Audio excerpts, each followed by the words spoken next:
Bienvenue dans Normand et Doctorant, le podcast qui explore la recherche des doctorants normands. Je suis Raphaël, doctorant en écophysiologie végétale, et je serai votre guide dans l'exploration du monde de la recherche normande.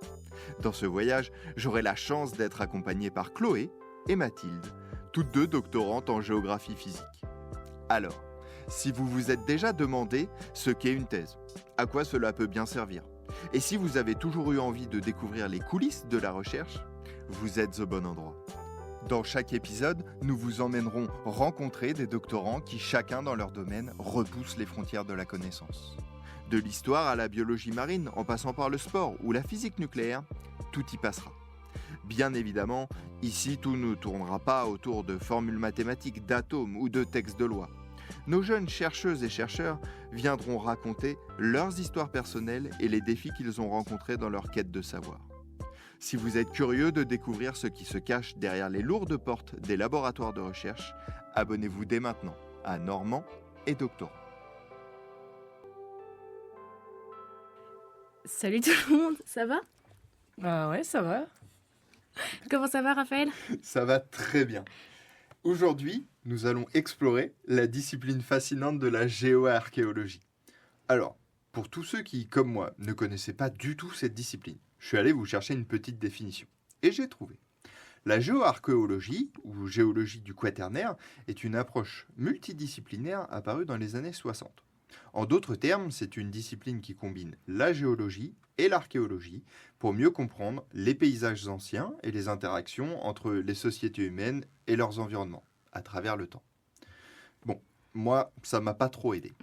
Alors, pour éclaircir tout ça, dans ce 3e épisode de Normand et Doctorant, nous avons le plaisir de recevoir Léa Méraville. Elle est à la géoarchéologie ce que Sherlock Holmes est à la déduction. Une véritable détective des paysages anciens. Avec toi, Léa, nous allons explorer l'évolution environnementale de la basse vallée de la Seine depuis, pas 1000, pas 2000, Pas mais 3000. accrochez-vous bien 10 000 ans. Bonjour Léa, comment vas-tu aujourd'hui ? Bonjour, merci, ça va. Alors, pour commencer, comme on peut le faire à chaque épisode, est-ce que tu peux te présenter sans nous dévoiler ou même nous parler de ta thèse ? Ah, ça, c'est pas toujours facile, hein, Non. ça nous définit beaucoup.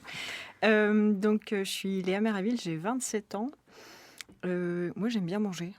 Ah, ça c'est bien. Ça, c'est pas mal, quand même. J'aime bien manger, j'aime bien dormir aussi. Et j'aime bien me promener et faire du vélo quand il fait beau. C'est un peu le problème des fois en Normandie. Quelle préférence pour la cuisine ?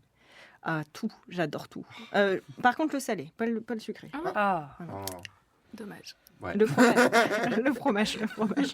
On a encore des enfants ici. Pour continuer ta présentation, justement, avant de te plonger dans ce domaine qu'est la thèse, à l'école, quel élève tu étais ? Eh ben, j'étais une bonne élève. Je pense que c'est lié au fait que quand j'étais petite, j'habitais en Guyane française, de 0 à 5 ans. Et en fait, je parlais déjà français. Du coup, j'ai toujours été dans la classe supérieure, en Guyane, quand on était en petite section. Ils apprenaient le français, mais moi, je connaissais déjà. Donc, j'étais la classe du dessus. Et en fait, à chaque fois, j'ai été bonne élève. Et un truc tout bête aussi, quand on apprend à écrire son prénom, Léa, c'est en 3 lettres. Ah, Donc, on l'apprend vite. Donc, c'est des petits trucs. Putain, bien joué. Le seule difficulté, c'est le E accent aigu, quoi. Oui, ça va, c'est que des bâtons. Donc... Et donc, du coup, tu es resté combien de temps là-bas avant de subir le choc climatique d'arriver en Normandie ? De 0 à 5 ans, j'étais en Guyane. Ok, d'accord. Ok, trop bien. Ok. Et après, retour en Normandie ou ailleurs ? Exactement, en Normandie. Putain, le choc. Ouais, c'était dur. Et puis on arrivait à l'automne, alors horrible. Oh, putain. Et est-ce qu'au final, le fait d'avoir passé justement ces 5 années dans les dom-toms, je ne sais pas si c'est un dom ou si c'est un tom, est-ce que ça t'apporte des choses pour ta thèse, là, actuellement, ou même dans ta vie de tous les jours ? Je pense que ça apporte l'envie, la connexion avec la nature.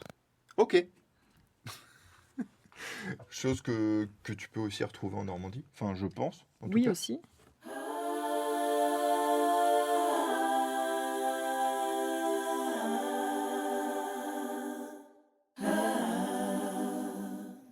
on va rentrer dans le vif du sujet. Donc Léa, tu es doctorante en 2e année en géoarchéologie au laboratoire ID de l'Université de Rouen. Le titre de ta thèse, c'est... Attention, c'est sur 3 lignes. Je vais prendre ma respiration. C'est géoarchéologie des crises érosifs et des colmatages sédimentaires en basse vallée de Seine, le cas des petites vallées affluentes et de la variabilité des forçages anthropiques depuis le néolithique. Alors, Est-ce qu'on peut amener de la ventoline à Mathilde? j'en ai peut-être perdu, mais je vais vous poser le cas. Donc si j'ai bien compris, tes travaux remontent jusqu'à 10 000 ans, au début de l'Holocène, la période géologique actuelle. Je vais vous faire le schéma un peu de cette période. Donc, fermez les yeux, imaginez-vous à cette époque. Après des millénaires de climat glaciaire, la Normandie commence à se réchauffer. Les vastes étendues glacées se découvrent et laissent place à la végétation. Les cerfs et les sangliers courent également dans la forêt de chênes. Ils font un peu de ultra-endurance, eux aussi. Clin d'œil à l'épisode précédent. En même temps, la mer, qui se trouvait à plus de 200 km de nos côtes, va voir son niveau augmenter et donc progresser dans l'intérieur des terres. Ce changement, il va provoquer tout un tas d'événements. Déjà, pendant la période glaciaire, les glaciers en se déplaçant, ils vont éroder de larges vallées par leur passage, c'est ce qu'on va appeler les crises érosives. Puis, avec le réchauffement du climat, second phénomène, on va observer un colmatage des estuaires. En gros, c'est simple, l'eau, elle monte et les sédiments vont se déposer lentement au fil du temps. Ça va faire un gros envasement, si je peux résumer. Et enfin, ce que tu appelles les forçages anthropiques, c'est ce qui fait référence au changement dans l'environnement dû à l'influence humaine. Et bien oui, en 10 000 ans, les hommes vont arriver, vont impacter le paysage, je pense notamment à l'agriculture, etc., l'urbanisation, si je vais un peu plus après, et donc ça va impacter le paysage. Pour le terrain d'étude, tu te concentres notamment sur la basse vallée de la Seine, sur une région autour du fleuve de la Seine, c'est ce qu'on va appeler les petites vallées affluentes, c'est-à-dire les cours d'eau qui se jettent dans la Seine. Bon, je sais pas si j'ai dressé un portrait très exact, mais tu vas nous revenir dessus. Donc, t'as pensé quoi de mon résumé déjà? J'ai trouvé que c'était clair. Après, est-ce qu'il y a des mots peut-être compliqués qu'on va... Je pense. Eh bien, est-ce que expliquer. toi, comment tu résumerais ta thèse simplement si tu y arrives? Quand je le fais en 10 secondes, c'est tout simple. J'étudie les changements du paysage depuis 10 000 ans. Ok. Sur une vallée à côté de la Seine. Voilà. Comme ça, c'est vrai que ça C'est fait précis, un peu plus, ouais. Et c'est quoi les objectifs de ta recherche? Alors, les objectifs de la recherche, c'est de reconstruire le paysage du passé sur 10 000 ans. Après, j'ai un focus sur la période antique, parce qu'il y a un projet collectif de recherche qui existe à Lillebonne, où il y a une vingtaine de chercheurs qui travaillent sur la ville et sur l'histoire de la ville romaine. Et donc, moi, je m'insère dans un des axes de ce projet. Donc, c'est un second objectif. Et puis après, c'est étudier l'évolution environnementale de la micro-région, on peut dire, de la basse vallée de Seine, Ok. de Lillebonne jusqu'à Côte-Bec-en-Caux, maintenant Rive-en-Seine. Oui, ok, donc c'est à côté de Rouen. Exactement, partie-là. c'est ça. Ouais. Rive droite. Et par rapport aux dates, l'antique IT, la période antique, c'est quand ça? C'est de quand à quand? Quand est-ce Si qu'on t'y arrives. arrête l'Antiquité? On l'arrête à 500 après, à peu Ok. près. Ok, 500. Après, on parle du Moyen-Âge. C'est ça, exactement. Ok. Moyen-Âge de 500 à 1500. Mais ça, c'est des Mm. grosses dates. Hein. Mm. C'est- Comme je l'ai dit dans mon intro, il y avait une part d'humour, mais il y avait aussi une grosse part de vrai. Moi, j'y connais rien en géoarchéologie. Est-ce que le but de mieux comprendre la mise en place de ces paysages tout au long de ces 10 000 ans, est-ce que ça a pour but de mieux nous aider dans le futur à gérer nos paysages, ou nos aménagements en tout cas, ou pas du tout, c'est juste ici pour faire de la recherche fondamentale? Il y a une grosse part de recherche fondamentale, mais moi, j'aime bien que ma recherche, elle puisse être appliquée dans la vie de tous les jours. Et donc, j'espère que mon travail pourra s'intégrer à des projets plus longs, mais je ne fais pas de prospective. Je reste sur le passé et je ne regarde pas le futur. Ok. Mais ça peut aider en voyant comment les changements, quels changements il y a eu dans le passé. On peut imaginer ou anticiper des changements du futur, mais ce n'est pas 100% ce que je fais. Donc, vraiment pas. Ouais. Et quand tu parles de reconstituer les paysages, c'est quoi exactement? C'est dire à tel endroit il y avait un cours d'eau? Oui, tel endroit il y avait un cours d'eau, ou la couverture végétale, donc c'est plus des forêts, ou c'est plus un paysage ouvert avec des champs, c'est plutôt ça ce que je fais. Et puis comment ça change, donc est-ce que c'est plus un environnement marin? Peut-être que je vous présenterai un peu plus les résultats après, mais c'est ça. Quel environnement, quelle ambiance végétale dans laquelle on est, quoi. Et peut-être avant de rentrer dans le vif de toute cette reconstitution, c'est quoi en fait la genèse de ce sujet? C'est comment c'est venu en fait Eh ben, un peu par hasard. J'ai l'impression que c'est beaucoup le cas quand même en recherche. Un peu par hasard, c'est simplement que je travaillais en tant qu'archéologue, technicienne de fouilles, et j'ai rencontré mes directeurs de thèse qui cherchaient à l'époque quelqu'un pour faire une thèse sur un sujet, ce sujet-là. J'avais déjà rencontré l'étudiant qui travaillait avant. Il travaillait ici, à Caen, justement. Ah oui. C'était Amine, que vous avez connu. Ah. Et puis, donc il y avait un sujet de thèse qui était disponible. Moi, l'archéologie, la Normandie, bah, ça me passionne. Donc, bingo. Et Bah, voilà. très bien. Et On a te voilà postulé. à reconstituer les paysages sur 10 000 ans. Mais c'est énorme quand même. Enfin bon, moi j'ai plein de questions qui arrivent. Mais tu viens de nous dire que tu étais embauchée en tant que technicienne archéologue, assistant technique, j'ai pas retenu Ouais, le terme. technicienne de fouilles. Pour faire de la géoarchéologie, faut partir de l'archéologie, faut partir de la géologie, faut partir du milieu. Bah, c'est une bonne question, en fait. Vous l'avez dit au tout début, c'est une discipline qui est multidisciplinaire, du coup. Et en fait, ça dépend un peu de nos affinités. Moi, j'ai fait une licence d'histoire et une licence de géologie en même temps. Ok. Et après, Ok, j'ai ouais. fait un master d'archéologie environnementale avec une spécialité en géoarchéo. Du coup, on va dire que je viens un peu plus des sciences environnementales, donc géologie plutôt. Ok. Mais il y en a qui viennent de l'archéologie et après qui... Pur dur. Ah oui, avec Oui, ok. voilà, ça dépend un peu des Ah, gens c'est trop et cool. Et- de ce qu'on aime. C'est beaucoup développé en France, la géoarchéo? Non, et du coup, je me suis renseignée hier. Il y a 40 géoarchéologues à l'INRAP sur la France. Ok. Il y en a une petite dizaine dans les collectivités territoriales et une petite dizaine dans les entreprises privées. Donc Voilà. vous êtes 60 Ok, en fait. 60 dans Ouais. toute la France. Et on a Pas mal. une géoarchéologue Ouais. ici. On a un En devenir. 60e de géoarchéologue français. C'est une spécificité française. Est-ce qu'à l'étranger, c'est plus développé? En fait, c'est quand même assez récent comme géoarchéologie. Après, c'est super vaste, la géoarchéologie. Donc, il y a des spécialités comme par exemple la géophysique. Ça, c'est peut-être un peu plus développé parce qu'on a plus l'habitude de faire de la géophysique que faire d'autres spécialités, par exemple. Donc, ça dépend où et ça dépend quoi. Et ça dépend aussi Ouais. du terrain.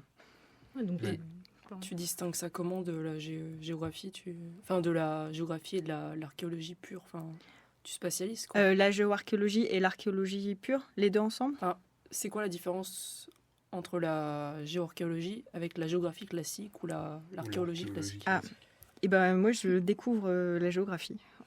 En venant, je ne faisais pas j'ai pas fait ni licence ni master ou quoi de géographie. Du coup, je le découvre. Je dirais que j'ai l'impression qu'en géographie, on étudie plus l'actuel ou le subactuel, on va dire, il y a 200 ans, comme toi, Mathilde. Et moi, en archéo, je remonte quand même un Ouais. peu plus long. Puis c'est plus l'art loin. de spatialiser et de systémiser tout. Donc je pense que ça va être un peu l'enveloppe globale, quoi. Grâce à ton œil géographe, tu vas pouvoir tout remettre en perspective. Je sais pas si c'est très clair. Probablement. C'est tellement magique, la géo. Bon, on va peut-être rentrer dans le cœur de la reconstitution de paysages depuis 10 000 ans. Vraiment, c'est une question peut-être un peu bête, mais comment tu fais globalement pour reconstituer les paysages? Alors, bah, déjà, je vais sur le terrain. Ça, c'est... Ouais. Enfin, juste avant. Je ne vais pas 100% sur le terrain. D'abord, je reste au laboratoire et j'essaye de cibler des zones avec un SIG, un système d'information géographique. Donc, c'est une carte sur ordinateur. J'essaye de cibler des zones qui n'ont pas eu d'impact anthropique, pas d'impact humain. Donc, des zones qui sont le plus naturelles possible. Ok. Comme ça, je suis sûre d'avoir une signature naturelle, pas d'intrants humains.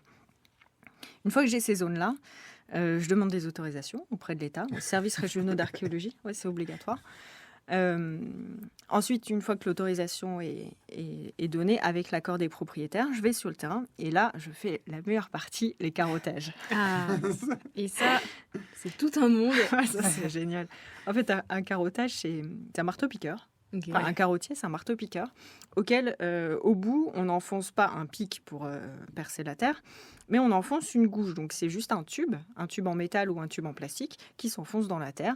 Et puis après, on le sort une fois et puis voilà, on a une carotte. Ok. Donc en gros, tu Ouais, fais c'est- tes carottages de terre. Oui. Et en fait, c'est à partir de ces carottes. Enfin, c'est quoi? C'est 2 mètres de terre que tu extrais ou plus? Alors, c'est des tubes de 1 mètre à chaque 1 fois, mètre, ouais. mais on peut aller jusqu'à 10 mètres. Ah oui. En fait, on continue jusqu'à ce qu'on Que- puisse plus, quoi. Que ce soit le Ah magma. ouais. Ouais. Pas trop en c'est- Normandie, mais oui. Et toi, tu prélèves sur combien de mètres à peu près? Le plus que j'ai fait, c'est 8 mètres. Ah la Ok. vache. Et attends, mais genre, t'arrives à 8 mètres, et la Terre, en fait, que t'as à 8 mètres au tout début, là, Ouais. c'était de la Terre d'il y a 10 000 ans. C'est de la Terre qui a été apportée. Moi, je ne suis pas remontée encore sur mes datations il y a 10 000 ans, Ouais. mais le plus ancien, c'est 6 000. Oh, putain, c'est énorme, quand Ouais. même. Donc à 8 mètres, on est à 6000 ans. Oui, c'est ça. Ok. Exactement. Ok. Ok. Est-ce que... Donc en fait, c'est plus du BTP que tu fais que. Non, parce que... Attends, C'est souvent comment on est comparé les archéos. Ouais. On est assez BTP Bah, quand même. c'est un peu l'image qu'on voit en tant que public extérieur des grands sites de fouilles où Oui. en gros on va déblayer de la terre ou un substrat X pour Surtout- essayer d'aller. Surtout que les archéologues, souvent, on travaille avec des pelles mécaniques. Je parle de l'archéologie préventive, là. C'est des gros engins, des gros moyens. On a des EPI, des casques, des chaussures de chantier. On habille en orange. Là, on vous voit souvent de loin. C'est plus du gros œuf que. Ouais. Ouais. Mais il y a aussi de l'archéologie très, très fine. Hein. Ok. Ouais. Toute l'archéologie du néolithique. Il y a aussi beaucoup de gens qui ont cette image de l'archéologue avec un pinceau. Ça Oui. existe. Hein. Ouais. C'est pas que la pelle et la pioche. Hein. Ouais. Après, ça dépend ce qu'on aime et des périodes qui nous intéressent. Et si je reviens là sur cette histoire de carotte de terre de 8 mètres, là, t'as ta carotte avec toute ta terre, comment tu fais pour dire, tiens, à 1 mètre, là, c'était il y a 500 ans? Alors, j'amène ma carotte au labo, déjà. En général, donc, je vous ai dit, c'est des tubes en plastique. On coupe le tube et on l'ouvre. Et ensuite, on décrit chaque couche de terre, chaque unité stratigraphique. Une fois que j'ai ces unités stratigraphiques à l'intérieur, déjà, avec les études, on a quand même une certaine habitude. Quand on regarde, on voit que c'est du sable très, très fin. Bon, ça nous fait un peu penser à la mer ou des sédiments qui viennent de la mer, quoi. Et puis après, quand on voit de la matière organique, donc comme du bois ou comme de la faune, par exemple, des morceaux d'os, ça, on le prend et ensuite on l'envoie en datation radiocarbone, des datations C14. Et c'est eux qui vont nous donner l'âge à peu près du dépôt du sédiment. Ok. Ouais, pour ceux qui ne connaissent pas le carbone 14, je vais essayer de résumer, mais on peut me reprendre si je dis des bêtises. C'est en fonction de l'abondance de cet isotope-là dans un échantillon qu'on peut déterminer l'âge de cet échantillon. Alors, j'ai noté des petites choses pour un petit mémo. Donc, dans l'atmosphère, il y a du CO2. Le C de CO2, c'est en général du carbone 14. C'est un isotope, c'est l'isotope le plus commun. Et cet isotope, il est absorbé par les êtres vivants et il se fixe sur les os, sur la matière organique de tout être vivant. Ensuite, quand l'être vivant meurt, l'isotope du carbone 14, il commence à se désintégrer. Ce n'est pas un isotope stable, il est radioactif et il se désintègre. Et en fait, la datation carbone 14, ça consiste à mesurer l'activité radiologique de cet isotope-là, le carbone 14, et de le comparer à des courbes de référence qui nous donnent une date. Ok, ouais. Parce que la concentration en carbone 14 dans l'atmosphère n'est pas Elle n'est pas fixe. pareille. Oui, elle n'est pas Ouais. fixe, c'est ça, elle Ok. évolue. Et donc, on a des courbes et on est capable de savoir à quelle période de la courbe et donc à quel âge on est. Et tu prends ces morceaux de carotte, de terre, pour mettre le carbone 14 un peu au hasard, ou c'est vraiment là où tu as des matières organiques, où tu dis, tiens, cette période, je sais pas trop c'est quand, je le renvoie? Ouais, je prends quasiment tout le temps, quand je peux, de la matière organique. Quand je peux pas, je prends un échantillon de terre où je vois qu'il y a de la matière organique. Et je cible soit sur la période antique, puisque je vous ai Ça qui parlé t'intéresse. du PCR, du projet collectif de recherche, c'est le sujet du PCR, la période antique, ou je cible aussi à des zones qui m'intéressent. Donc le plus bas dans ma carotte, ça sera forcément le plus ancien dans le temps. Donc j'essaye bien de caler ma carotte comme ça. Ok. Ouais, ça te permet vraiment de savoir l'âge, quoi. Et j'imagine que tu fais pas ça dans ton labo à Rouen, tu fais ça avec des labos de chimie. Pour les datations Ouais. Oui, alors du coup, je prélève au laboratoire à Rouen. Et puis après, je l'envoie. Donc, je le mets dans des petits morceaux d'aluminium, hein, tout simplement de l'alu. Vous savez, quand on fait de la L'alu cuisine, on met de l'alu. alimentaire. Voilà. C'est le pique-nique, le truc. Donc, je mets ça. Et puis après, je l'envoie au Canada. On travaille avec un laboratoire au Canada. Et c'est eux qui font ça pour nous. Pardon, je pensais que ça allait aussi loin, le petit bout de terre. Oui, du coup, l'empreinte carbone, c'est Ouais. pas génial, c'est vrai. Mais on a des bonnes collaborations avec l'Université de Laval au Canada. Oui. Mon directeur de thèse, un de mes directeurs de thèse a fait sa thèse là-bas, donc il connaît Ah très oui, bien les gens. Ok. Ok. Et donc, c'est surtout pour ça. Et après, Ok. à mon avis aussi, c'est de doser le carbone 14, à mon avis, il n'y a pas toutes les machines qui le font. Exactement, Mm. oui. Je sais que sur Caen, on a une plateforme d'isotopie qui est collée à mon labo. Mais je sais qu'ils font pas le carbone 14. Oui, donc, c'est particulier. c'est des machines un peu particulières. Et c'est long après à avoir les résultats? Ça dépend de l'activité du laboratoire qui reçoit. Je dirais que c'est quand même 3 ou 4 mois. Donc c'est quand même, ça va, c'est quand même assez rapide. 3-4 mois, Ok. c'est pas mal. Comment ils font là pour savoir Enfin, ils mettent un peu des petites gouttes de carbone 14. Je sais pas En comment fait, ça il me marche. semble qu'il... j'ai Ouais, peur bon, de mais dire c'est pas ton- des bêtises. Ouais, mais c'est En dingue, tout cas, quand ils même. comptent avec une espèce de compteur, un compteur radioactif, quoi. Comme un Ok, compteur bon, GGR. c'est Il me semble que pas c'est mal. ça. Ça compte les coûts de Ouais, radioactivité. C'est 14. Ok. Ok. Et t'as d'autres techniques ou pas pour déterminer l'âge de ton sol en plus du carbone 14, parce que attends, si je résume, tu fais déjà visuellement quand tu sais que c'est un sol un peu plus sableux, tu sais que c'est une période qui devait sans doute être sous la flotte. Par exemple. Voilà, en plus ça te permet de confirmer avec le carbone 14, etc. Ouais. Et t'as autre chose ou C'est Alors, déjà pas mal, moi, je n'utilise pas vraiment d'autres méthodes. On peut utiliser les corrélations. Si j'ai 2 carottes qui sont, disons, à 300 mètres et on retrouve à peu près les mêmes unités stratigraphiques dedans, bon, ben, je ne suis pas obligée de dater les deux, je peux en dater qu'une seule. bah oui. Et comme ça, Mm. je sais que c'est le même sédiment qui s'est déposé à peu près à la même période. Il existe d'autres méthodes de datation aussi absolues. Là, le carbone 14, c'est une méthode de datation absolue. Il en existe d'autres, mais moi, je l'utilise pas. Ouais. C'est pour des périodes beaucoup plus Ouais. plus loin, en fait. Par exemple, Ah les oui, datations OSL, c'est pas pour des choses d'archéologues. C'est pour de l'archéologie, mais beaucoup plus plus, loin, quoi. ancienne. Ouais. en fait. du temps Ok. des dinosaures quoi. Attention, il ne faut pas dire dinosaures en archéo. Ah bon? Non, ça, c'est les paléontologues. Ah merde. Aïe, aïe. Coup On va dur. se faire taper dessus. Et je sais pour avoir voulu faire des datations que c'est très coûteux. Donc pour parler thunes, Gros chiffre. est-ce que comment tu fais pour financer tout ça? Tu as eu un financement en plus de la thèse qui te paye tes datations ou- Au laboratoire de Rouen, il y a plusieurs enveloppes qui sont mises à disposition. On a une enveloppe qui aide le doctorant pour les déplacements et pour les analyses. Donc, je peux piocher dans cette enveloppe-là. Elle n'est pas suffisante. C'est aussi pour ça que je suis intégrée dans le PCR, le projet collectif là, à Lillebonne. Là, c'est Cocen Aglo qui finance ce PCR-là, entre autres. Et donc, je fais mes demandes de financement à Cocen Aglo. Et après, il y a toutes les demandes de financement que je fais toute seule. Donc, il y a Ouais. la mairie des Rives-en-Seine qui nous a financé aussi. J'ai fait des financements auprès des services régionaux d'archéologie de Normandie qui m'a financé. Et puis, petite fierté, l'année dernière, auprès de l'association paléontologique de Villars-sur-Mer, donc pas très loin de Caen, j'ai gagné le prix d'archéologie. Et donc, cette petite asso a réussi quand même à sortir 2500 €, Ah ouais. qui compte Ouais. vraiment, vraiment pour une asso, c'est rare. Ouais, c'est beaucoup. Et 2500 € pour faire ce que je veux. Donc, pour moi, c'est pour mes analyses. Pas mal. Donc, quand même, une grosse part d'administratif pour trouver Énorme. Ouais. des financements. Oui, c'est toi qui Oui. dois tout trouver en fait. Mais bon, du coup, c'est quand même une fierté de savoir qu'on réussit à lever des fonds. Oui, ça, Ouais. ça montre qu'il y a un intérêt, en tout cas, pour Ah bah, le clairement. public de ce genre d'études. Donc, ouais, non. Et alors, tu nous as dit que tu analysais de la matière organique dans des carottages. Mhm. J'ai ouï dire aussi qu'il se pouvait que tu analyses du pollen. Toujours dans ces carottages. Oui, effectivement, on peut analyser le pollen dans les carottages. Bon, pas de chance, ça n'a pas marché à Lillebonne. Ah. Aïe, aïe, aïe, Mais je vais aïe, vous aïe. parler d'autres choses quand même après. Les analyses palynologiques, c'est quand même vachement intéressant. En fait, moi, j'envoie un petit morceau de terre, un échantillon, au spécialiste. Il est à Besançon. Et le spécialiste, il fait sa préparation et ensuite, il regarde au microscope.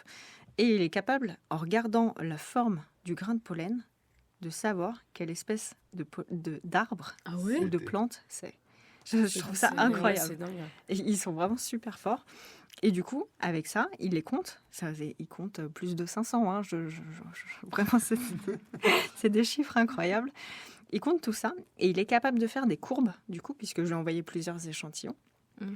À chaque profondeur de carotte, il compte le nombre de chaque espèce. Et donc, il est capable de dire, par exemple, la proportion d'espèces arborées, donc plutôt des forêts, ou d'espèces plutôt de milieux ouverts, comme des prairies ou des champs Des agricoles. graminées ou des- Exactement. Ok. C'est Donc énorme. c'est ce résultat qui va t'aider à replacer quel type d'espèce était présente C'est ça. Et donc, À le type quelle de époque paysage. et Ouais, le type de ouais, en fait, tu paysage. reconstitues le sous-sol, savoir si c'était un truc un peu estuaire, marin, Voilà. si c'était des prairies, des forêts. C'est dingue. Et tu peux voir ça en 10 000 ans, comment ta zone, elle a vraiment évolué. Quoi. Oui. Mais du coup, ça n'a pas marché pour nous, le pollen. Ah, et Aïe. hop là. Mais ça n'a pas marché. Et du coup, on a fait d'autres analyses. On a fait les diatomées. Alors, Ouais. les diatomées, c'est des sympa, microalgues aussi. Ok. Et c'est donc qui vivent dans l'eau. Et la spécialiste, elle est à Aix-Marseille. Et elle regarde aussi la forme de ces microalgues. Et elle est capable de dire si les espèces sont en milieu salé, en milieu saumâtre, eau douce, eau salée, et qu'en eau douce. Elle est aussi capable de dire le pH dans lequel vivent les espèces, si les espèces, comment elles réagissent par rapport à la pollution. C'est vraiment C'est dingue, comment dingue, c'est ouais. vaste. Mais c'est un marqueur qui peut réellement te montrer l'impact anthropique en tout Exactement. cas, sur, Ouais. sur ces espèces. Ouais, et puis surtout, toi, tu es dans un milieu où il y avait tantôt la mer, tantôt plus la mer. Tout à fait. Énorme. Ouais, c'est énorme. Et tu disais que le pollen n'avait pas marché? Oui, c'est une question de conservation. Probablement, en fait, là où il y avait ma carotte, c'est pas resté en eau suffisamment et les grains de pollen, ils se sont cassés. Oh, mince. Et t'as fait combien de carottes là en tout? J'ai fait combien de carottes? Il y a la première carotte, celle dont je parle tout le temps. The carotte. Elle date de 2021, elle fait 10 mètres. Ah ouais. Après, on en a fait 4 au nord de l'île Bonne, dans une zone tourbeuse, le parc des Aulnes. Mm. Et puis, on en a fait 4 aussi entre le sud de la ville et la première carotte principale, là, la grande. Et on a eu la chance aussi de pouvoir aller sur un site archéologique en cours de fouille. Et on a pu en faire aussi. Mais là, du coup, on est dans un environnement anthropique. Mm. On est dans la ville, donc c'est un petit peu différent. Ça Ouais, rentrera tu dans vois, la c'est- thèse, mais Ouais. un peu sur le côté. Ça Quoi. fait 10 carottes. T'as bien. Ouais. Là, la zone, elle est couverte quoi. Oui, normalement, on a tout ce qu'il faut à Et l'île c'est à Bonne. peu près les mêmes. Enfin, je sais pas, je vais peut-être un peu m'avancer, mais c'est à peu près les mêmes résultats par carotte ou il y a vraiment des grandes différences entre les petites carottes? Pour les carottes qui sont le plus au sud de la ville de Lillebonne, on retrouve les mêmes unités sédimentaires. Ouais. Donc, tu as parlé d'eau douce, de parfois il y avait la mer à Lillebonne. Là, on est capable de voir jusqu'à la géométrie des corps sédimentaires, jusqu'où ces sédiments qui sont venus de la mer s'avancent dans la vallée. Ok. Ouais, parce qu'actuellement, je sais pas si vous connaissez à peu près le coin de Lillebonne. C'est quand tu es dans le centre de Lillebonne, il y a la mer. Hein. La Seine, elle est à quoi 10 km, hein, non Moins Cinq Peut-être 6. 6 Ouais. Ouais. On est 6 C'est loin, km de quoi. la Seine. C'est pas du tout. Cette bande de 6 km, ça aurait été des sédiments, enfin ce sont des sédiments qui se sont accumulés de l'époque antique à maintenant. Et même avant l'époque Et antique. même avant, Ouais, ok. ouais. Ok. Ouais, comme quoi ça va vite. quand Alors même. ça Enfin, va vite, mais attention, il faut aussi prendre les impacts anthropiques. Oui. La Seine, elle a été chenalisée à partir des années 1850. Donc, justement, près de Lillebonne, on voit sur les cartes anciennes que la Seine est très large. On voit aussi des bancs de sable. Mm. C'était dangereux de naviguer sur la Seine avant. Donc, quand ils ont chenalisé, ça a éloigné aussi la ville de Lillebonne de la rive de la Seine. Oui. Ouais, c'est là qu'on voit l'impact des forçages anthropiques. Tout à fait. comme, Oui, c'est ça le mot forçage met anthropique. en avant. Ah, Ton c'est plus type de Lillebonne thèse. la mer.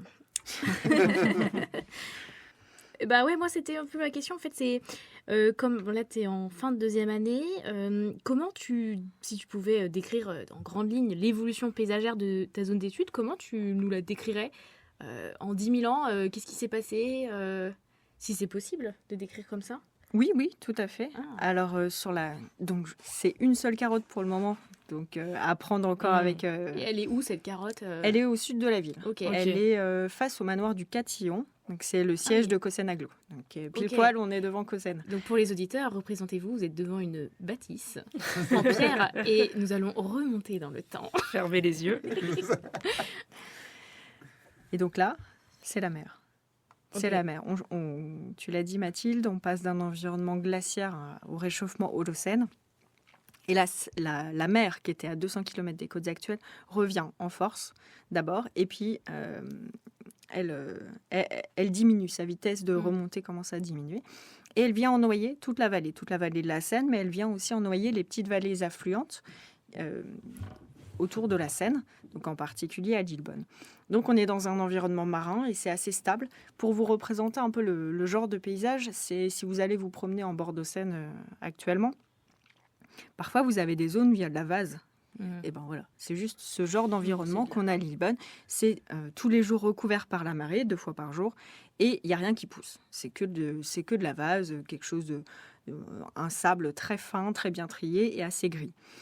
Et puis l'environnement commence à changer. Dans ma carotte, la carotte C1, on a une zone tourbeuse. Alors, tourbeuse ou une accumulation de matière organique, là c'est les spécialistes qui diront tourbe ou pas tourbe.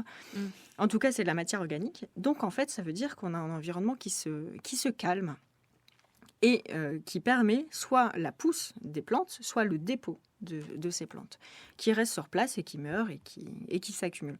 Puis ensuite, on est toujours dans cet environnement marin, mais par contre, la spécialiste des diatomées, elle voit des indices, je crois que c'est l'indice de Shannon et l'indice d'équitabilité. Ne me demandez pas, c'est elle la spécialiste. En tout cas, ces indices veulent dire qu'il y a un changement, il y a des contraintes dans l'environnement marin, il y a quelque chose qui se passe. Les espèces de diatomées, elles ne se sentent pas très bien. C'est pas la folie comme avant. Trop salé ici. Voilà. Et ensuite, l'environnement, il commence à changer à nouveau, il continue de changer et il commence à se refermer. Donc, il y a des sédiments qui se sont toujours déposés et les diatomées que la spécialiste observe, c'est un mélange de diatomées qui vivent dans de l'eau saumâtre. Donc, c'est un mélange d'eau douce et un mélange d'eau salée.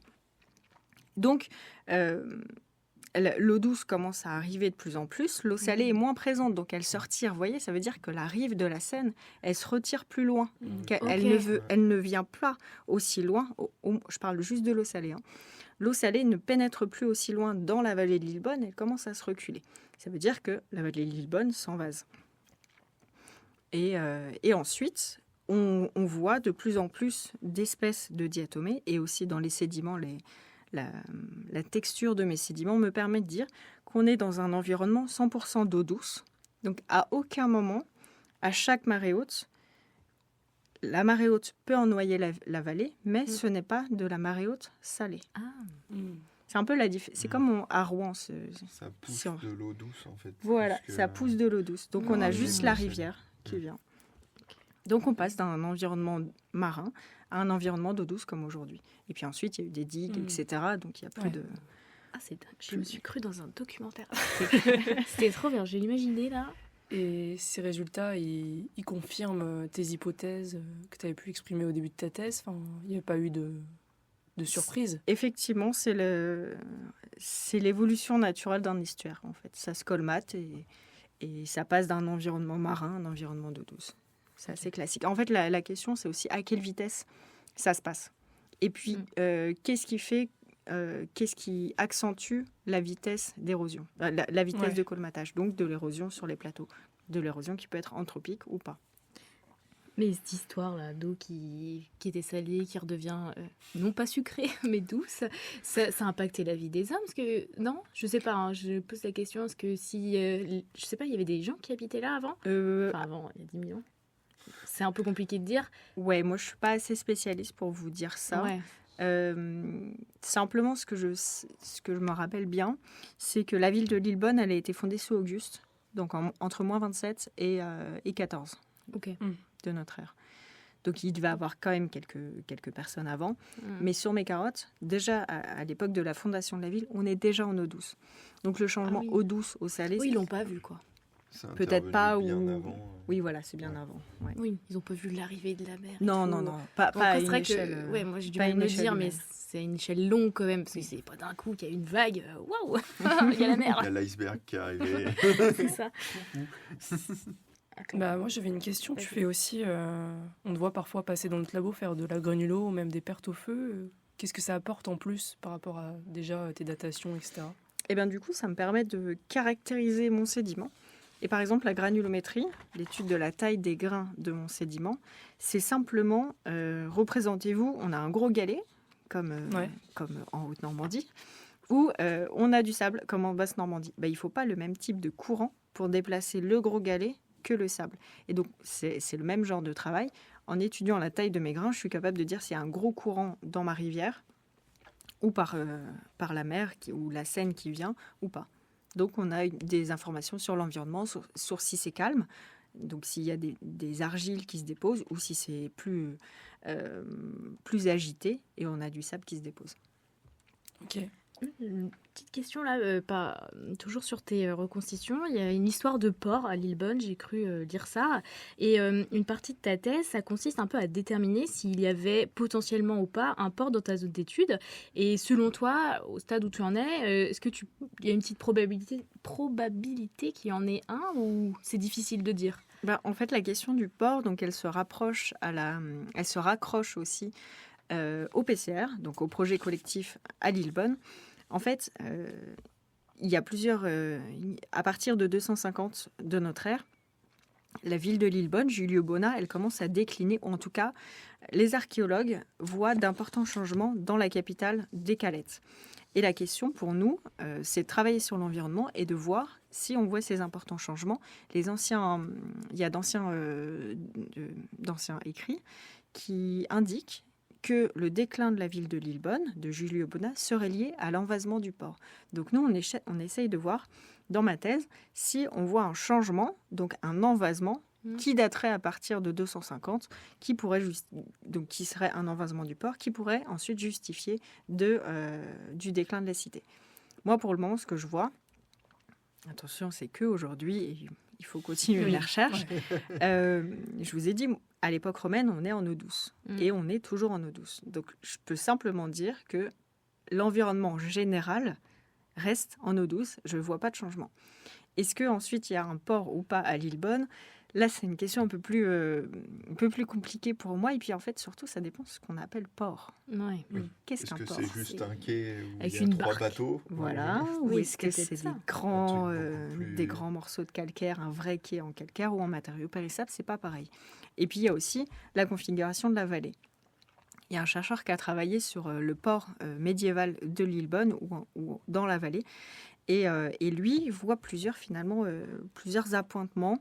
Il voit que le port, la zone de déchargement, varie à chaque fois, que c'est pas quelque chose de stable. Donc peut-être qu'il ne faut pas vraiment chercher un port, mais chercher une zone structure mobile qui aurait permis justement ces activités navales.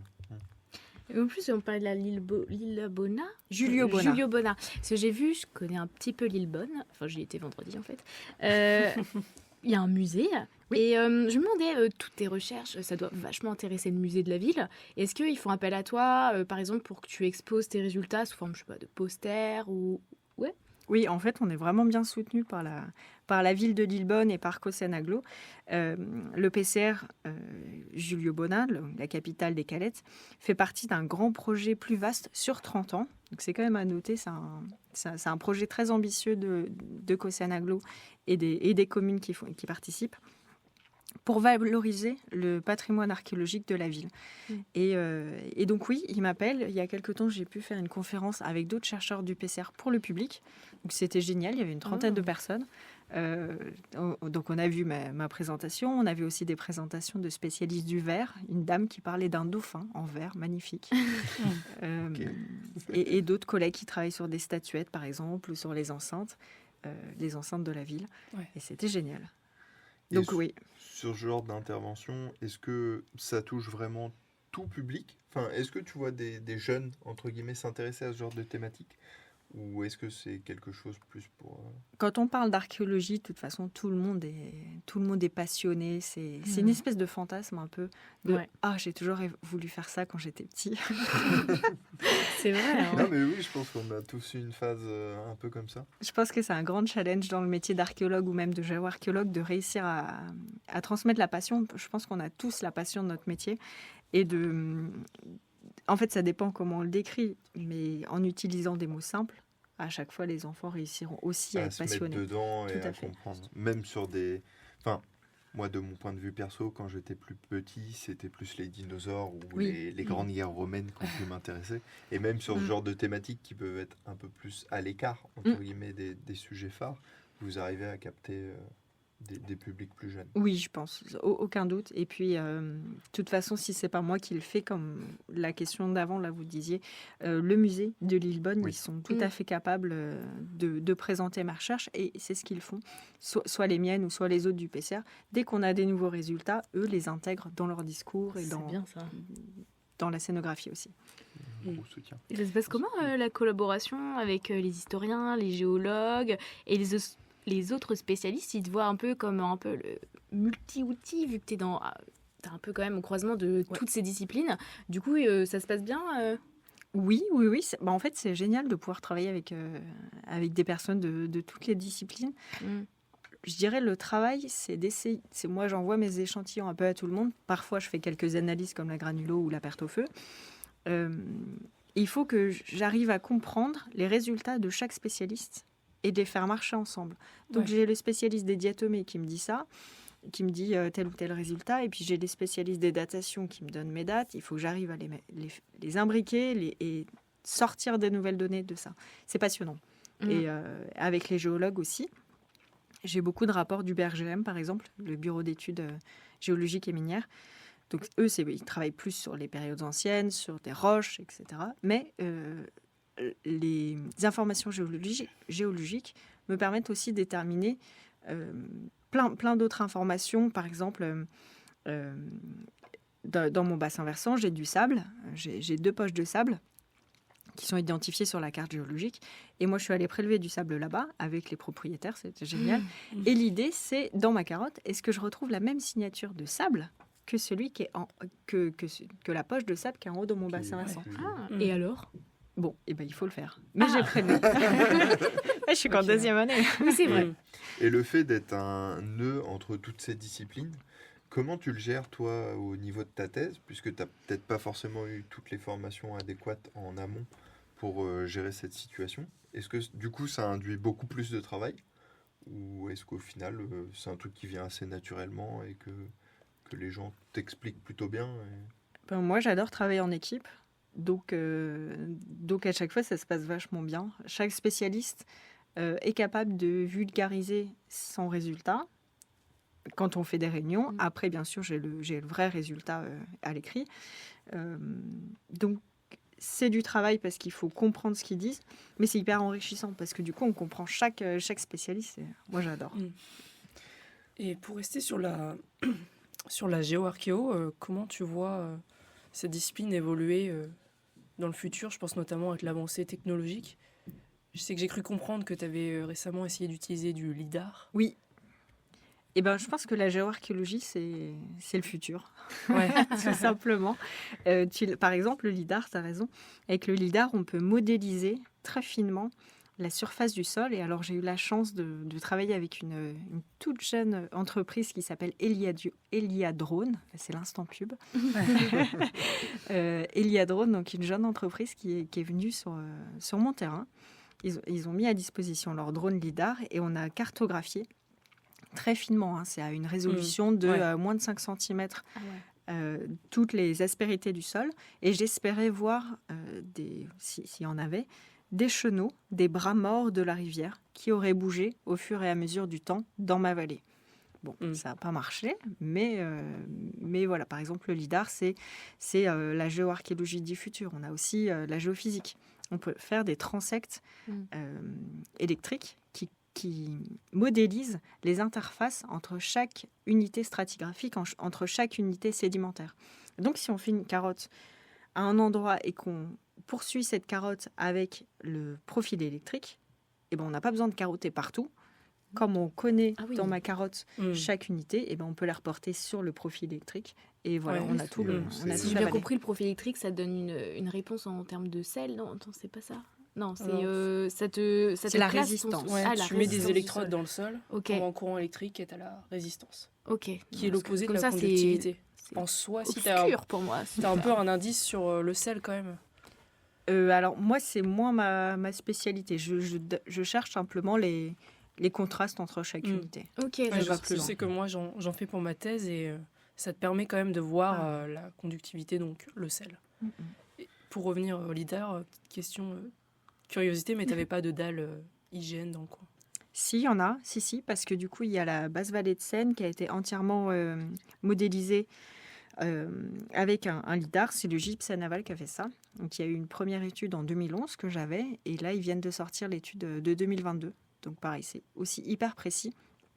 Le seul problème pour moi, c'est qu'ils s'intéressent à la Seine, au couloir Seine, et qu'ils ne remontent pas 100% dans les petites vallées affluentes. Donc c'est pour ça que j'ai complété. Pour les auditeurs qui ne savent pas ce que c'est, l'IGN, c'est l'Institut géographique national. Ils font souvent des levées de drones. Ils en font pour toute la France et c'est un peu au compte-gouttes que ça arrive. Et en tant que géographe, des fois, on est confronté au fait que notre zone d'études n'est pas couverte par le lidar. Et c'est justement ce que tu es en train d'expliquer. Pour préciser ce que c'est un lidar, en gros, t'embarques un laser dans un avion ou un drone. Et tu balayes. T'envoies plein de lasers partout et tu calcules le temps de réponse de ton laser et ça te permet de voir la topographie du sol. Un 3D quoi, de ton terrain, mais vraiment zoomé. Et à terme, tu nous as dit qu'actuellement, il y avait environ une 60aine de géoarchéologues en France. Est-ce que tu penses que c'est une discipline qui tend à évoluer et que vous allez être de plus en plus ? Oui, le précurseur. Oui, toutes les collectivités territoriales, l'entreprise, les grosses entreprises d'archéologie se rendent compte de l'importance et des données fascinantes qu'on peut avoir aussi avec la géoarchéologie. Donc j'espère qu'il y aura de plus en plus d'embauches. Attention, j'arrive bientôt. C'est le futur. Petite pub. Préparer un poste. C'est ça.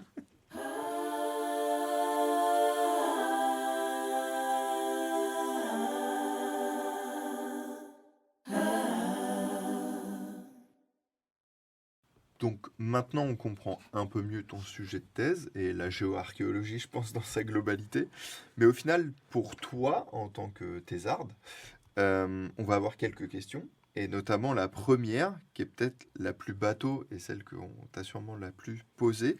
Pourquoi tu as choisi de faire une thèse ? Est-ce que c'était quelque chose que tu envisageais déjà dans ton cursus scolaire ou est-ce que c'est arrivé comme ça et tu t'es dit « let's go, on y va » ? Eh bien, c'est arrivé par hasard de faire la thèse.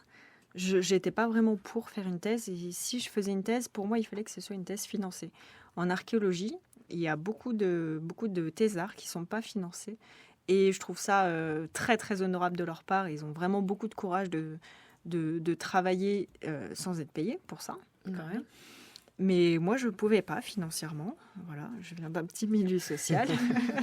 et j'ai donc eu la chance d'avoir des gens qui croient en moi, déjà. Ça a commencé à l'université de Caen, puis à l'université de Rouen. Des gens qui croient en moi, qui croient au projet et en ce que je fais. Donc, ils m'ont dit de persévérer. Et puis, un jour, on m'a proposé de partir en thèse avec mes directeurs, qui sont des personnes très humaines. Que je remercie vraiment tous les jours. Et du coup, voilà, ça s'est fait finalement naturellement avec un financement pour 3 ans. Ça, c'est quand même non négligeable. Ouais. Tu peux un peu nous refaire ton parcours universitaire Alors, Bac S, à l'époque, avant que ça change. Qui n'existe plus. Voilà. Bac S, SPSVT, et je faisais du latin aussi. Voilà. C'est pas rien.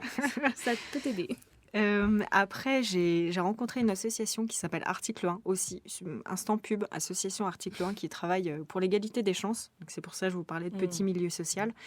En fait, l'idée de Article 1, c'est de ne pas se censurer dans les études ou là où on veut aller, de ce qu'on veut faire. Et donc, ils m'ont fait découvrir à Paris, entre à l'époque Paris 4 et Paris 6. Donc, Paris 4, c'était Paris-Sorbonne. Et Paris 6, c'était l'UPMC. Il existait un double cursus, ça s'appelait comme ça. C'était de faire 2 licences en même temps. Une licence d'histoire et une licence, pour moi, de géologie. C'était sciences et histoire, ça s'appelait, SHI. Et du coup, dans les sciences, j'ai fait géologie, mais mes autres collègues ont fait maths, etc., etc. Donc, j'ai suivi mes 2 licences, sachant que la 3e année aussi, c'était obligatoirement à l'étranger.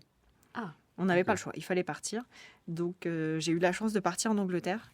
Et incroyable, je suis tombée, c'est encore une histoire incroyable, je suis tombée dans la 3e université du pays, après Oxford et Cambridge. Donc, c'est quand même énorme comme fac. C'est Durham. Ok. Avec l'accent en plus. Ouais, Durham University. Ah, yeah, I know. Okay. C'est dans quel coin, ça C'est au nord, c'est à 2 heures d'Édimbourg. Et c'est une ville médiévale. Et à nouveau, le petit lien avec l'archéologie ou l'histoire. À l'époque où les Vikings sont arrivés en Angleterre, ils ont attaqué une abbaye. Et c'est la première zone où ils sont arrivés. Et ensuite, les moines, ils ont déplacé les reliques de Cuthbert, Saint Cuthbert, qui ont été mis à Durham. Et moi, en fait, en Angleterre aussi, c'est comme dans Harry Potter, vous connaissez les maisons dans Harry Potter. Ouais. Et du coup, en Angleterre, ça s'appelait les collèges. Et moi, j'étais justement dans le 3e collège, le collège de Cuthbert, Saint Cuthbert. Donc tout était lié, c'est rigolo. Il y Donc a voilà. un fil conducteur avec l'archéologie Carrément. dès le début. Donc la L3 en Angleterre. Et puis après, j'ai fait le Master 1 et le Master 2 à l'Université Paris 1 en archéologie environnementale. J'ai redoublé mon Master 2. Enfin, redoublé, je l'ai fait en 2 ans pour avoir le temps d'écrire, pour avoir le temps de rencontrer du monde et de faire du labo. Mon directeur de l'époque avait accepté. Et en plus, j'ai eu un coup de chance, c'était l'époque du Covid, quand j'étais en MD. Donc c'était vraiment bien. Et j'ai pu rencontrer des personnes à Caen, notamment à SIG, qui m'ont fait découvrir des tas de choses en SIG et ailleurs. Et j'ai pu aussi travailler comme stagiaire à l'INRAP, donc Institut national de recherche archéologique préventive, pendant 4 mois. Donc voilà, tout était lié pour finir des super études. Après, j'ai travaillé et on m'a proposé cette thèse à Rouen. Ok. Ouais. Cette thèse, c'est toi qui as construit le sujet ou c'est tes encadrants qui sont arrivés avec un sujet tout fait, clé en main Non, pas qui vraiment. On l'a fait ensemble. Ok. On savait que ça allait être sur les petites vallées. On savait qu'en gros, il allait falloir faire des carottages et reconstruire les paysages de manière générale. Mais on a précisé au moment où j'ai passé le jury de l'école doctorale, c'est quand même moi qui écris et les directeurs ont corrigé à chaque fois. Ouais, non, mais c'est Ok, bien. ouais. Oui, ça regroupait toutes tes passions. Ah, moi j'adore. C'était- Puis la Normandie, en fait, comme c'est aussi un choix de faire une thèse qui n'est pas loin de chez moi. Mm. Mon sujet d'études, mon terrain d'études, c'est à 40 minutes. 40 minutes, 1 heure de la maison en voiture. Et du coup, c'est très facile pour moi de me déplacer. La Normandie, ça fait longtemps que j'habite là. Donc j'ai aussi un réseau très bien développé, autant chez les archéos que chez les élus, les maires, etc. Donc c'est que des atouts. Ouais. Et je connais aussi le terrain de fait, parce que j'ai fouillé aussi en archéo dans la région. Ok. Ne serait-ce pas le premier épisode où on ne fait pas de la pub pour la Bretagne? Pour le moment. Et à l'origine, quand tu as rejoint cette licence, tu pensais faire quoi? J'imagine que tu pensais pas direct faire une thèse. Ah non. C'était quoi Mais par le contre, je plan savais de que je voulais carrière? je savais que je voulais être archéologue. Ok, ouais. En fait, j'ai su que je voulais être archéologue le jour où j'ai rencontré Thierry Lepère, un peu mon mentor d'archéologie. J'étais en 4e au collège, donc là ça remonte. Oui, ça remonte. Ah ouais, Et ça, la vache. à l'époque, ils avaient fait une classe patrimoine. Donc c'était tous les latinistes ensemble avec des interventions d'un archéo et d'une potière. Et c'était génial. Et on a fait des poteries qu'on a cuit dans le four de potiers gallo-romains, etc. Et quand l'archéologue nous a présenté, par exemple, un versant, et qu'il y avait des humains qui habitaient sur ce versant, et que, je ne sais pas, 1000 ans après, nous, on allait faire de l'archéologie, c'était complètement idiot de chercher en haut du versant les restes archéologiques, puisqu'avec l'érosion, les restes seraient tombés en bas. Et j'ai trouvé ça passionnant quand j'étais en 4e, et je me suis dit, waouh, je veux être archéologue. Et j'ai eu la chance de faire mon premier chantier en 2013 sur le port à Héziers, le port romain de Héziers. Et le jour où j'ai tenu une truelle dans ma main, ça a été pour moi la révolution. Ça a réveillé des choses. En fait, chaque été, quand il y a l'archéo, que je fais un chantier de fouilles, j'ai toujours le cœur qui bat juste avant de toucher la truelle. C'est C'est vrai qu'on n'en a pas parlé, mais tu fouilles depuis... C'est bizarre de poser ça comme ça, tu fouilles depuis longtemps. Ouais, depuis 2013 du coup. Ok. 2013, c'était Héziers, c'était un port gallo-romain. C'est génial, donc en bord de Il y avait déjà Seine. une brique sur les ports. Oui, c'est c'est ça qui est encore gallo-romain. plus marrant. Tout est lié. Après, j'ai fouillé à Aurival. C'était une villa gallo-romaine, géniale aussi. J'ai fait ensuite 2 ans en Bourgogne, au pied d'un temple romain, magnifique. Encore, il reste 19 mètres de pan de mur à Autun. Et puis, qu'est-ce que j'ai fait après, j'ai travaillé parce qu'il fallait aussi manger Pour l'été. remplir le frigo. Voilà. Et après, j'ai un peu travaillé comme ça, une semaine ici, une semaine là. Comme je commençais à connaître un peu plus de monde, c'était plus simple. Et c'est un Pour peu moi. comme dans les documentaires là sur RMC, chercheur d'or ou fouilleur de trésors. sais pas comment on appelle ça. Tu fais des découvertes à chaque fois ou est-ce que c'est toi avec ta truelle qui oh regardez j'ai découvert un vase. Je sais pas mais Oui, alors du coup, je vais quand même le dire pour les auditeurs et pour rappeler à tout le monde, les archéologues, on n'est pas là pour chercher des trésors. On est là pour donner des informations sur l'environnement et sur les restes des personnes qui habitaient. Mais on n'est pas là à la découverte de la pièce ou à la découverte de la céramique. C'est pas notre but. Nous, c'est documenter de manière générale. Donc oui, aussi, j'ai trouvé des trucs incroyables. À Autun, j'ai trouvé avec une collègue un petit chien en bronze. oh, Ça, c'est énorme. le plus beau truc que j'ai trouvé. Ah, j'adore. Et pour participer à ce genre de fouille, comment ça se passe en C'est fait ouvert à Enfin, tous. Ok, donc moi, si cet été je m'ennuie, Oui. je peux aller faire de la truelle. Oui, alors il faut aller sur archéologie.gouv.fr en général. Il faut marquer, vous allez sur un moteur de recherche, archéologie.gouv.fr, chantier de bénévoles. Et à partir de avril-mai, on va dire, il y a toute la liste des chantiers en France, parfois à l'étranger, mais surtout en France, je suis sûre de la France, qui sont ouverts au public. Donc, il faut postuler. Vous devez en général rester minimum 2 semaines, c'est plus facile pour le chef de chantier. Et voilà, vous êtes en général avec des étudiants en archéologie. Mais vous avez aussi des bénévoles, comme moi, à l'époque, je n'étais pas archéo. Donc c'est trop bien. Trop bien. Ok, ouais. Et pour recentrer un peu sur la thèse, c'est quoi un petit peu le sens que tu donnes à ton sujet de thèse? Est-ce que c'est par passion? Est-ce que c'est parce que tu veux devenir docteur? Ou voilà, un peu plus la volonté de contribuer à un monde meilleur dans la recherche? C'est quoi qui te motive? Plusieurs choses. Le principal, c'est que la majorité des géoarchéologues en France, ils ont une thèse. Donc, si je veux être géoarchéologue, il faut que je me mette au minimum à leur niveau. Donc, c'est essayer d'avoir une thèse aussi. Et deuxième chose, c'est la passion. Moi, j'adore ce que je fais. Je suis dans un super cadre. Donc, ouais, c'est continuer à faire ce que j'aime. Ok. Ok, c'est pas mal. Hein.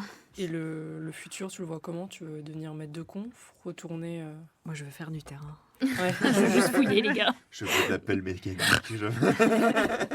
Moi, je veux être dans la boue. C'est ça. Et on continue sur un peu le quotidien. C'est un peu vague. Hein. C'est quoi tes arts? Qu'est-ce qu'on fait de tes journées? Et donc toi, moi je t'imagine tous les jours avec ta truelle et tes carottes. Mais est-ce que tu pourrais nous décrire une journée type dans ta vie de thésarde? On va dire que du coup, je suis un peu schizophrène les archéos, on est un peu schizophrène.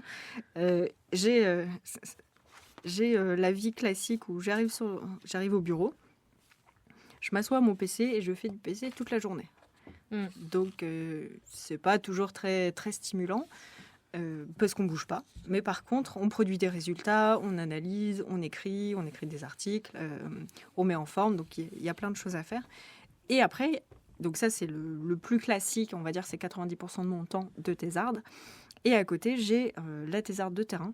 Donc là, on part le matin avec les étudiants, on va sur le terrain à étudier, on fait nos carottes, en même temps on fait la géophysique.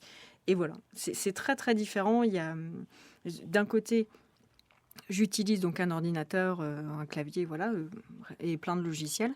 Et de l'autre côté, je suis sur le terrain, donc on a le casque anti-bruit, on a le casque sur la tête, on a les gants de protection, on a des chaussures de protection, et on n'utilise quasiment pas de PC, quoi. Ok. Et en ce moment, c'est... En ce C'est moment, sur quoi c'est bureau. C'est bureau et c'est écriture d'articles. Ok. Pas mal. Et il y a des périodes dans l'année qui sont plus propices à la fouille ou à aller sur le terrain en tout cas? Oui, 100%. Bon, bien sûr, l'été, c'est agréable, hein. Mais il faut pas Pas en oublier ce que... moment. Oui, ça va, c'est vrai. Mais il faut pas oublier que moi, du coup, je travaille plutôt dans les zones humides, à proximité de la Seine. Et donc, il faut que la nappe phréatique soit le plus bas possible. Je travaille dans les marais, en gros, à chaque fois. Ouais.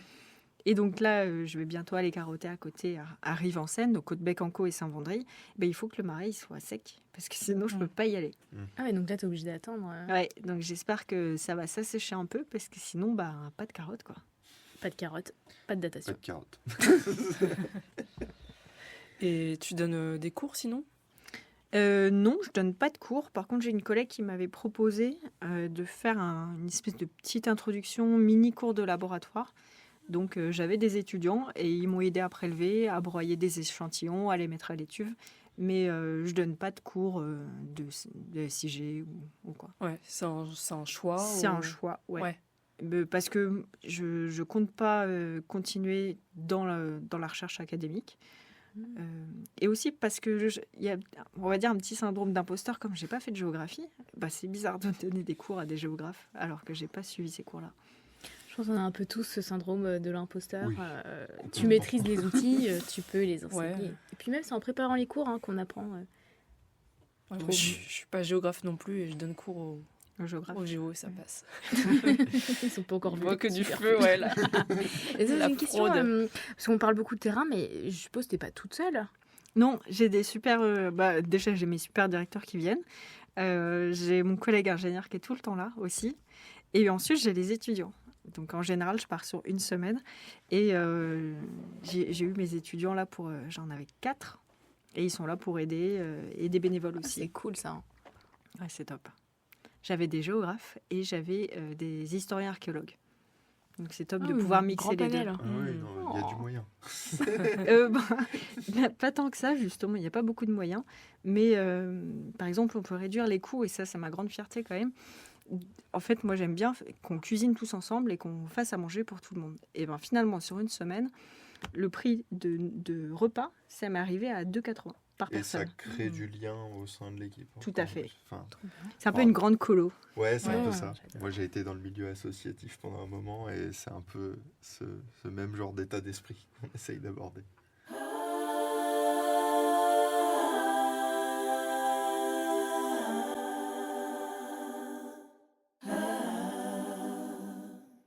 Bon, Léa, on va marquer une petite pause, une petite parenthèse qui s'appelle déjouer les clichés du doctorat. C'est un peu notre petite tradition à nous, une tradition qui dure depuis 2 mois. Donc, dans cette épreuve, on va mettre à l'épreuve les stéréotypes souvent associés aux doctorants. Donc, je vais t'approcher une petite pochette avec plein de petits papiers où sur chacun desquels est inscrit un cliché lié au doctorat. Tu vas le lire et me dire ce que tu en penses. Est-ce que c'est vrai, faux? Merci. Ça peut être les deux. Alors, Je te laisse le lire à haute voix. les doctorants sont des génies un peu marginaux.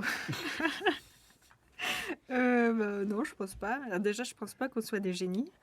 Je pense qu'on a eu un peu de chance, beaucoup de chance parfois, mais on mérite aussi là où on est, mais on a eu de la chance. Est-ce qu'on est marginaux? Ça dépend des personnes. Mais quand même, non, on sort avec les autres collègues du labo, on fait du sport, on va au ciné. On a Non. une vie. Oui, on en a une vie dehors de la sociale. thèse. Et puis, on est capable aussi de parler autre chose que de la thèse. Oui. Oui, Donc, peut-être pas ça va. là, mais on pourrait vous le prouver. Eh bien, merci.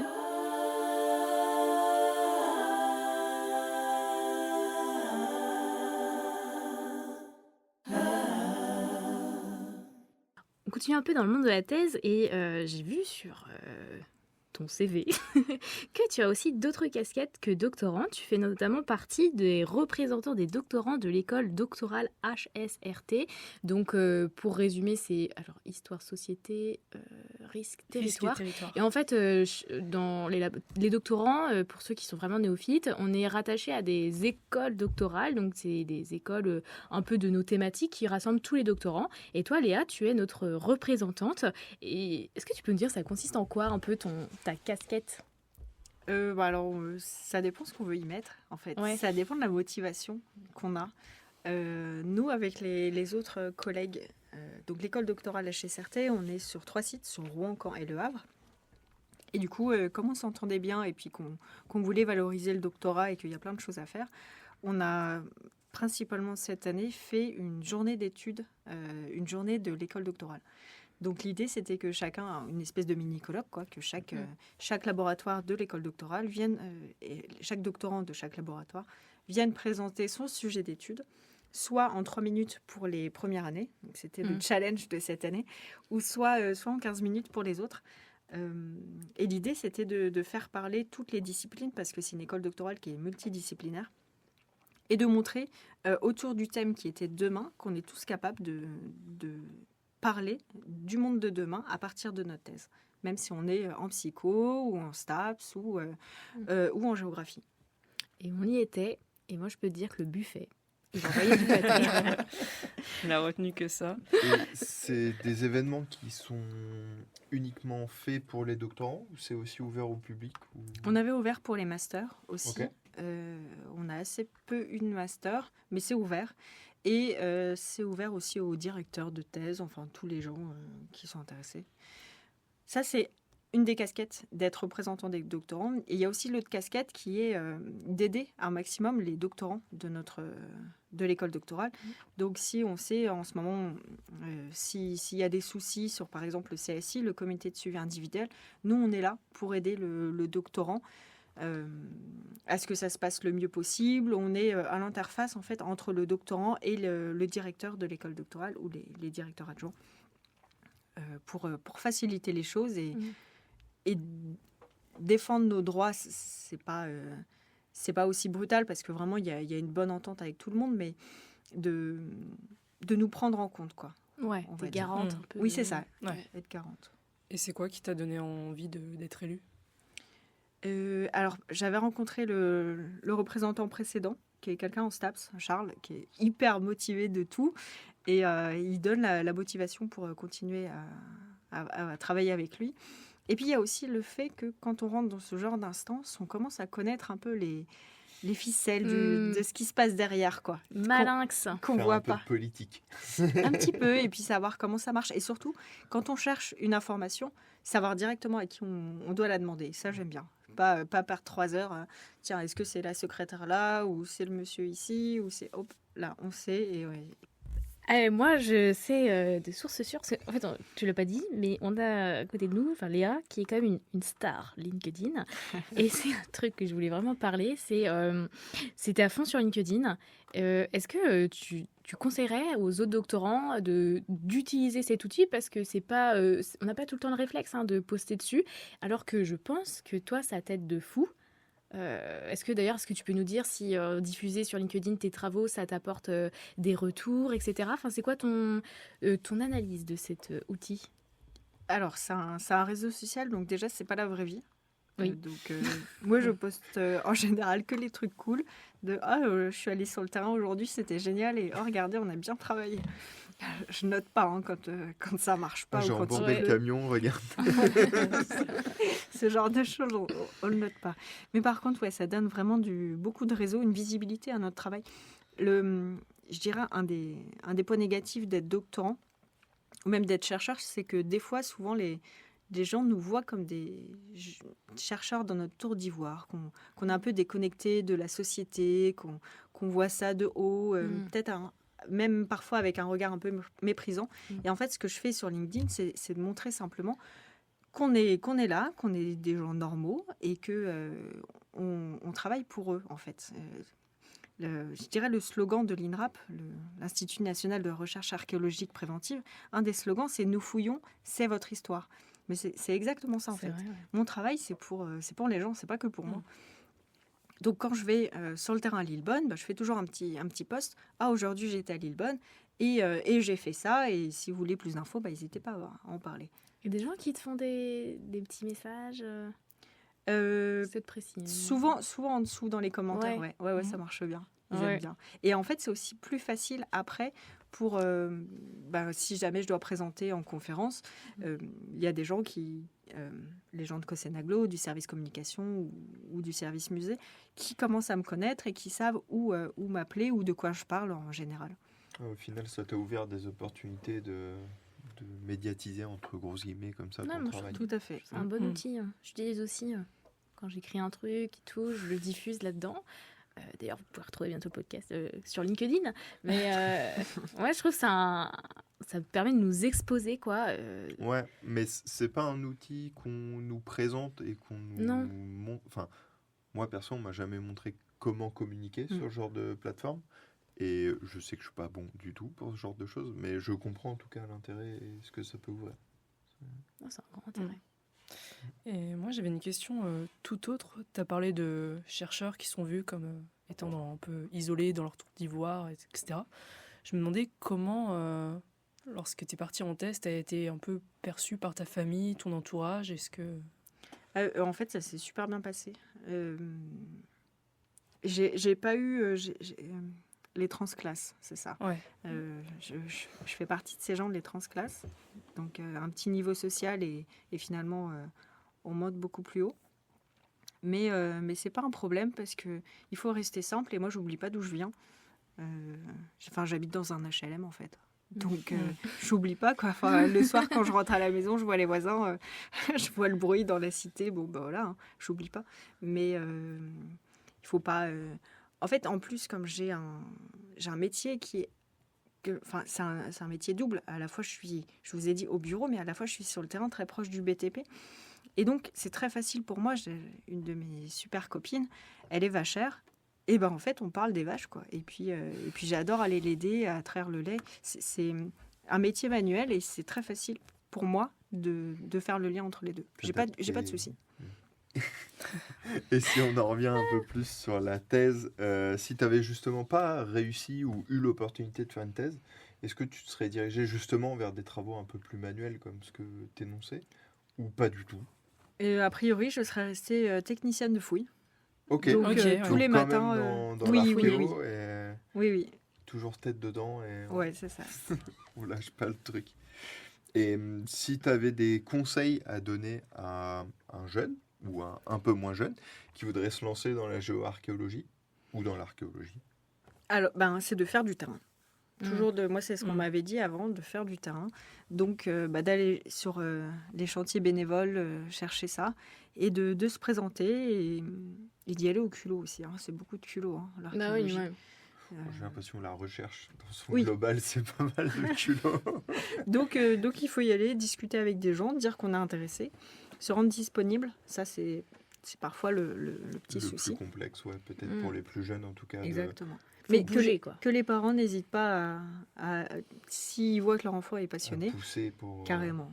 Ok. Moi, c'est ma mère qui avait demandé à l'archéologue à l'époque, est-ce qu'elle peut faire son stage de 3e avec vous? Et en fait, tout le monde, lui et ma mère, ils s'étaient arrangés pour pouvoir me récupérer au point de rendez-vous. Lui, ça le faisait un détour, mais ma mère aussi. Mais chacun a fait l'effort et c'est top, quoi. Des gens qui croient en nous, en fait. Ouais. C'est ça. C'est important. C'est marrant, je pensais pas le stage de 3e aussi décisif. Oui. Ouais. Carrément. Comme moi, quoi, ça n'a pas ça a marché. du tout le même impact. Et au niveau de ta recherche, qu'est-ce qui est la chose la plus surprenante ou la plus intéressante à l'heure actuelle que tu aurais pu trouver, que tu as trouvé? Je dirais le plus surprenant, le plus intéressant, c'est quand... Donc j'avais déjà ma principale carotte.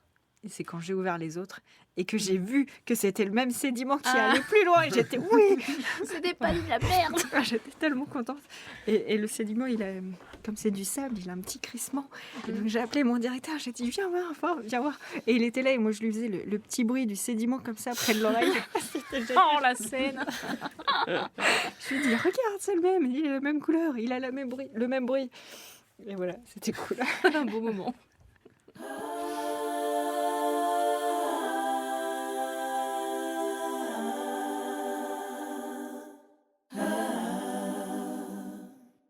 Bon Léa, cette interview va bientôt toucher à sa fin, mais il me reste des petites questions beaucoup moins sérieuses. Déjà, est-ce que tu aurais une petite anecdote de thèse, une histoire drôle à nous raconter?